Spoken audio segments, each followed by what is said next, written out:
Hey guys, it's Kaz here, and today I'm going to be doing my May wrap up. I read 12 things, so let's just dive right in. So the first book I read was Dear Justice by Nick Stone. This is the sequel to Dear Martin, which I read earlier on in this year, and I really enjoyed it. So Dear Martin is about justice and his life, and he's writing letters to Martin Luther King Jr. about what's happening to him because of police, racism, life, all that jazz. And then in this one, Dear Justice, we're following one of Justice's old friends. They used to be friends back in the day and then they sort of lost touch. Justice went sort of the being the model student sort of way, trying to get out of the life that he was in, and Quan kind of went the other way because of life circumstances, so he went more the gang way of trying to get out of the life that he was in. And yeah, like I said, I really enjoyed this book. In here, Quan is in prison and it's talking about stuff that happened now and then, so it's like flashing back to stuff that's happened, and then the now, he's writing letters to justice. And I really enjoyed this. And at the beginning of the book, Nick Stone wrote like an intro and basically said that she wasn't really planning on writing this book, but some black boys that she knew messaged her and was like, oh yeah, I really like the book, but we want to be able to see our lives in it because we're these teenagers and all we can see is like going to prison or dying young, and there's not really that light at the end of the tunnel. So they want to see some of that gritty realness in books as well. And I really appreciated that she wrote this book because I do think it's quite prevalent in YA books about black characters that most of the characters, the main characters, are either the only black kid at their white posh school because they're really clever, or the cleverest kid at their school, or they come from a background of like gangs, drugs, or just poverty, but then they're getting out of it because they're really clever. And you do see that very often in YA books about black characters, probably because that's what the publishers will allow to happen. They're like, you're allowed to write about black characters, but only the good ones. I feel like that's a very big thing. So it's really nice to read about a character that doesn't have those same things. They're not the clever person, oh, I've got the scholarship, oh, I'm dealing with being black and racism and stuff, but also I'm clever, so I've got an out. It's really nice to read about somebody that was like still stuck in the shit and having to do other things to get out. So yeah, I really appreciated that. So read this book. Next up, I finally read volume 10 of Saga. So last year, the year before probably, I read the compendium of the first 9 volumes, and then I was really excited because I waited like 2 years to read them. I was like, oh, I've waited a while, so now I'm gonna have loads more to read. And then I found out that they were on a hiatus. Eventually they've come back, and this is volume 10, the most recent volume bind up that's come out. I got it, I believe I got it for Christmas, or maybe even my birthday, but I've only just got around to reading it. It was great, I really enjoyed it. I debated rereading like the last volume in the compendium, but I didn't. But I pretty much remembered what was happening. I could get what was going on. So I'll just show you some artwork that's not involved in nudity. The page I just opened to it. If you read it, then you know what it was. But yes, this is the sort of artwork in here. And this is just a great series. If you like comics, you've probably heard of it. Saga, about these warring nations, and it takes place all across the universe, and there's loads of different characters and races, like alien races and dudes with TVs for heads. It's a good time. It's a good time. Also, it's definitely adult, like I mentioned earlier with the nakedness. It's definitely adult. After that, I read I Like Me Better by Robbie Webber. This one, if you watched my Italy vlog, you would have seen me mention it a couple of times because I read it while I was in Italy. And yeah, I enjoyed this one. It was a really fun contemporary book. It's about a main character who is on this soccer team, football, but soccer, and basically the captain of that team pulls a prank, says, oh, I can't take this as me doing it because it will hurt my university chance. So then our main character takes the fall for it. And then ensues everything that's happening. There is community service, there is a boy that he likes that he doesn't want to think that he has done this prank, because the prank is very much about like using a sea creature and putting it in somewhere, a dead sea creature, and the boy he likes is very much working at this sea life place and loves sea creatures. So it's all that. I did enjoy it, it was a fun time, and yeah, read it if that sounds interesting. After that I read The First Move by Jenny Ireland. This is the other one that I took to Italy with me, and again I really enjoyed this one too. So this one, as you can tell by the cover, is a lot about chess. So it's dual perspective. Our main character is technically Juliet, but we do have Ronan's POV like pretty much as often, but she still feels like the main character because this book is like Jenny Ireland talking about stuff that she had to deal with. So it's about a young character who has arthritis, which is something that I've never read in a book before. She has to use walking sticks. Is that what you'd say? Crutches, that's the word. She has to use crutches, and it talks a lot about her aches and pains, and she's really self-conscious about her knees because they're like quite swollen and stuff. So it was really interesting to read a Own Voices book about something that I've never read about before, like a young person with arthritis, because obviously the stigma is that it's an old person disease sort of thing, but it's not. It can happen to young people as well. And other than that aspect, obviously there's a whole chess thing. So these characters meet online on a chess gaming site where you play against each other, but you can also write notes. But also they know each other in real life, and they're not exactly the best of friends. So yeah, it's sort of like, I mean, it's not really enemies to friends to lovers, because they're not really enemies, but there's like a little bit of dislike in there, a little bit of, oh, I don't like this person because they seem this way but they're actually this way. Mostly from the side of Juliet. Ronan doesn't really have any hateful feelings towards her, but she seems to have them towards him because of all of these different expectations that she thinks he is. He's like, oh, he's the bad boy, oh, he got kicked out of a school, oh, he's rude or whatever. But yes, I enjoyed this one as well, so good times. After that I read Meet Cute Diary by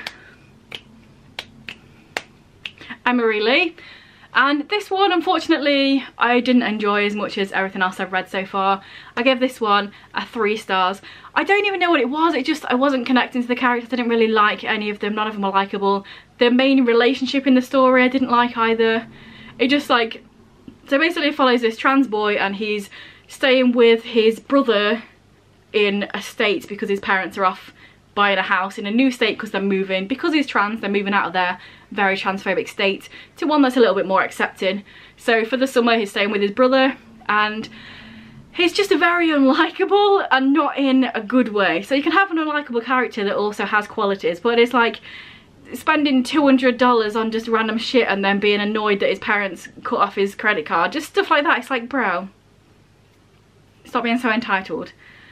And yeah, I didn't really feel him, and the main relationship in here, it felt so weird. So as soon as I met the love interest, genuinely the whole time I was reading the book I was expecting it to be like a twisteroo and he was actually like a mean person that's pretending to like him. It was so weird.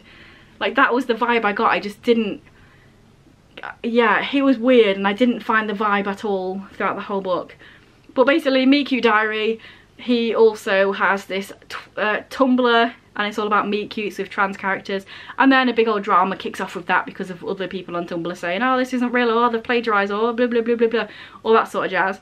So like the interest was there in what it was about. It was about this character, it was about the online stuff, it was about relationshipy stuff and getting into like first relationshipy stuffs, about getting a job for the first time, and all that was there, but I just didn't enjoy it, unfortunately. So yeah, moving on from there. Oh, in fact, that's halfway through the book, so I first will send you over to the cats and then I will come back with the rest of the books.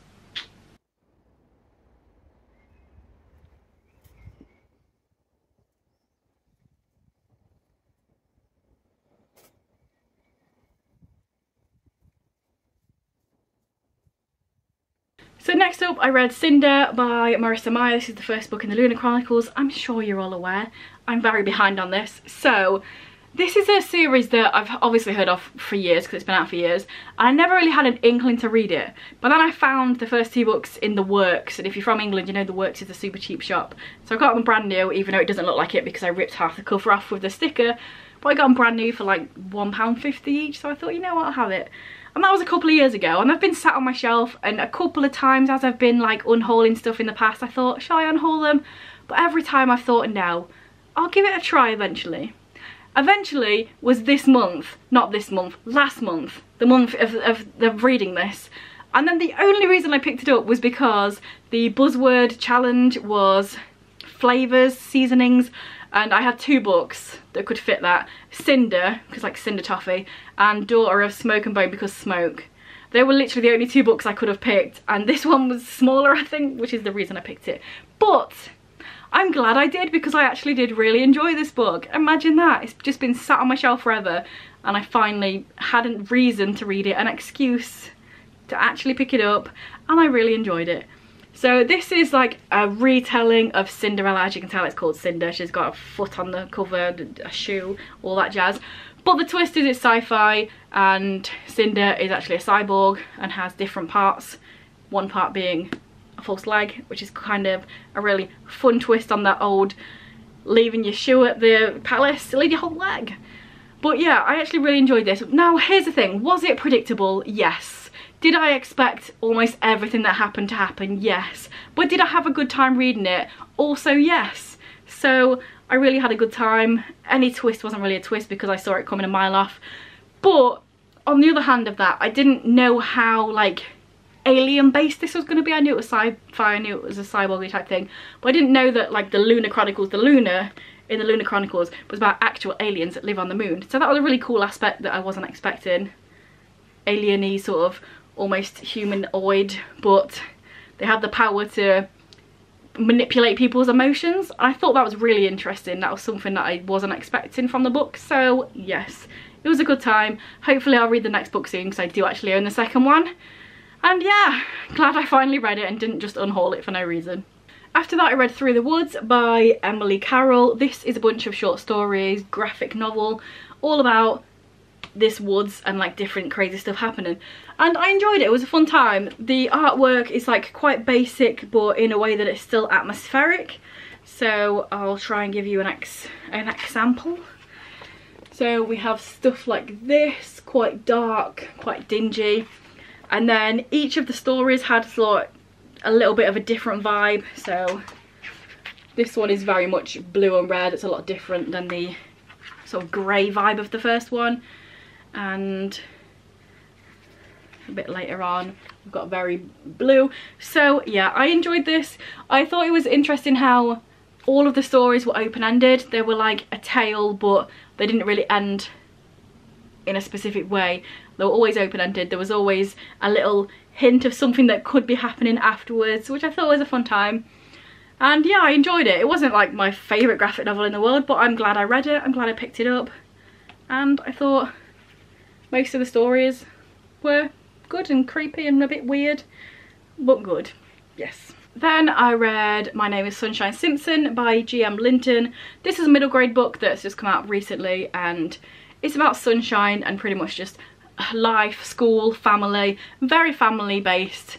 So she lives with her granddad, her parents, her siblings. There's also an aunt that shows up. There's like, it's a lot of very family based. And then at school she's got her own friends, but there's also this new girl that, are they friends, are they frenemies? It's that sort of vibe. And I thought this was a good time. I did enjoy it. I did think it was funny how they just kept calling the new girl when she'd been there literally a year.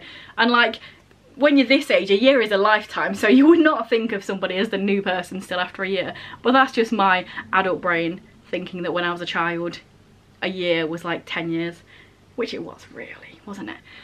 But yeah, it was about family, like I said. She's very close to her granddad and his roots, and her trying to like connect with him. He has all these stories, these songs, all this fun stuff.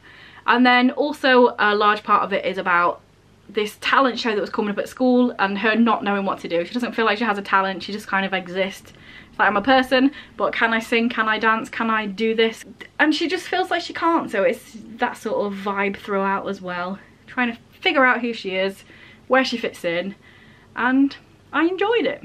After that I read volume 4 and 5 of Deadpool. I'm just putting this in one sort of thing. So volume 4 is Monkey Business and volume 5 is What Happened in Vegas.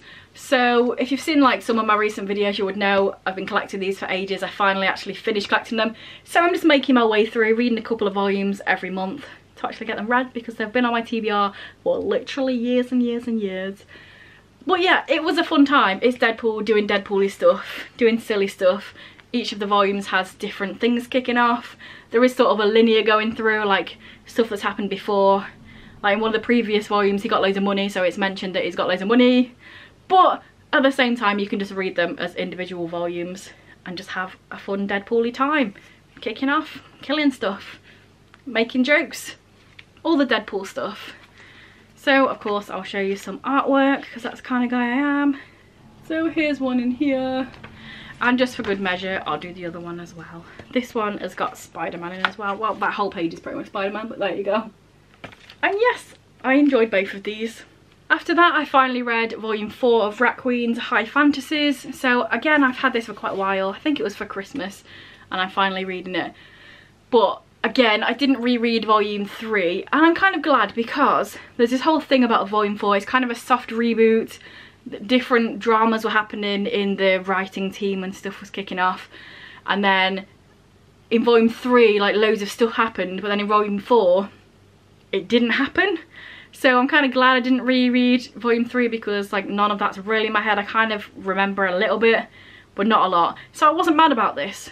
Some people probably rated this really low because of how off it was. Completely on a tangent from where we were last time. Like, I'm pretty sure somebody died in volume 3 that isn't dead now. And I only know that because I read someone's review when I was looking on Goodreads. I can't remember that thing happening. But yeah, soft rebooted, or like medium rare rebooted. So yeah, this is just a really fun high fantasy thing. Group of women fighting stuff. They're just a band going together, and it's like D&D. They're out fighting stuff to collect some rewards so they can live. It's just a fun time. All the characters are really fun. The hijinks they get up to is just fun as well. So yeah, I enjoyed it. I know some people didn't because of the whole stuff that's kicking off in it, but yes. I also read on somebody else's review that the creators did say that somewhere in the future they're going to come back to what happened in 3. So it's like, it didn't not happen. I don't know how that's going to happen. Is it multiverses? Is it a dream? I don't know. I don't even know if it is going to happen. But we shall see, because I'm definitely going to carry on, because I think it's a fun time. And then last but not least, yes, we're finally there. We're finally at the end, guys. I read The Mercies by Kieran Millward Hargrave. So this one was very much... like, when I bought it, it's just very much not me. It's historical fiction. It doesn't scream me, but also it's in the 1600s in Norway, so also it kind of does scream me. But I really wasn't sure how I would feel about this, because it just doesn't feel like my vibe at all. But I absolutely loved it. I give it 5 stars. I thought it was brilliant, wonderful, great. I've read one book by Kieran Millward Hargrave before, which was a middle grade. This is an adult. I know she's also written YA. She's like across the board, doing all the things. But yes, absolutely adored this book. So it's basically set on this island where the men go out to fish. A massive storm happened and all of them died, so then it's just an island full of women, and they have to just do their thing and exist and survive. And then a little bit down the line, some more men turn up. Well, one man in particular turns up, and then, you know, decides how to make these women live. And also it's that time when Christianity was trying to force its way across everywhere, so there was a lot in here about these Christian people coming to wipe away all of the witches because, oh, everyone's evil. Specifically Sami. So if you don't know, these Sami people are the native people of Scandinavia and Russia. And as most natives, as all natives, obviously there was a lot of persecution towards them. There's nowadays in Norway, it's like not as bad. But back in the day, obviously, like everywhere, there's got native people that live there and just try to live their life. There was a lot of persecution, there's a lot of aggression towards them, there's a lot of, hey, you're different to us, you're a witch, and now we're going to burn you at the stake. So yeah, that was a thing.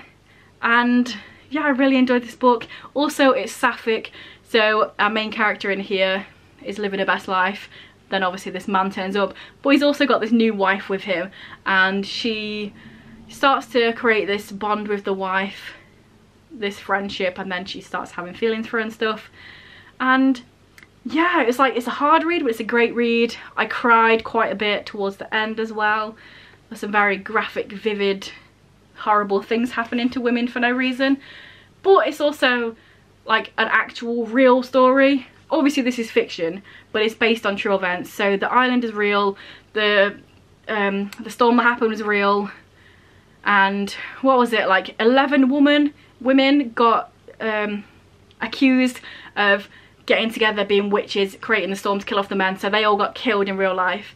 And now on the island, I'll put it up here actually, there's two like artworks now. There's one that's like a long thing, and it's got like a window with a light for every woman that was killed for being a witch. And I think it was something mad like, 77 I think like 92, 93 people got killed. There was like 12 or 13 Sami men, and then there was 77 Norwegian women. So there wasn't like they were just persecuting the Sami, they were just persecuting women in general. And then there's that one, and you can walk through it. It looks really interesting that they've actually like put up a monument to these women that got killed for being witches. And next to each of the lights there's like a plaque on it that tells you about the woman, which is really nice. And then the other one, which is right next to it, is like a chair with an eternal flame on it, because obviously they burnt them at the stake, and then some mirrors shining down next to it, like casting the shadow back to the people that persecuted them, that sort of jazz. Anyway, very heavy topic, very real topic.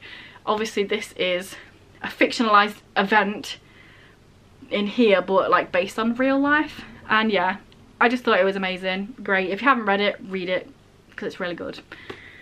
And there we have it. Those were all the books that I read in May. I don't know about you guys, but I'm fucking boiling right now, because in England it's just the heat. So I'm going to say to you, please write some comments down below if you want, subscribe if you want, watch some of my other videos if you want, and I will be back soon with another video. Bye.